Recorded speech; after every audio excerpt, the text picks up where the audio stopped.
सहलकार आपे से बाहर मोहल्लेदारों पर फायरिंग कर दी गई और पुलिस कांस्टेबल की फायरिंग से खातून जाबहक, 2 बच्चे जख्मी हुए। पुलिस ने मौके पर पहुंचकर खातून की लाश अस्पताल मुंतकिल कर दी। मुलजिम शहरोज वाक़े के बाद फरार होने में कामयाब। तहकीकात जारी हैं। पुलिस फायरिंग का वाक़या थाना सेटेलाइट टाउन के हदूद में पेश आया है।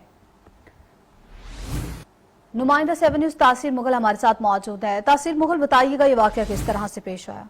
ऐसा कि ये सलीम कॉलोनी में पुलिस कांस्टेबल पर फायरिंग के नतीजे में एक खातून जाबाक और 2 बच्चे जो है जख्मी हो गए। पुलिस ने मौका पर पहुंचकर जो जख्मी और जो लाश है उसे अस्पताल मुंतकिल कर दिया है। उनका कहना है कि काफी दिनों से कांस्टेबल जो है उसका झगड़ा चल रहा था इस खातून से, जिसके बाद आज गुस्से में आकर इसने खातून पर फायरिंग कर दी और बच्चों को जख्मी कर दिया। जाते हुए जो है पालतू कुत्ते को भी फायर मार दिया। मुलजम जो है मौका से फरार हो गया। पुलिस का कहना है कि मुलजम को जल्दी गिरफ्तार कर लिया गया, लेकिन ये पेटी भाई है उनका पुलिस वालों का।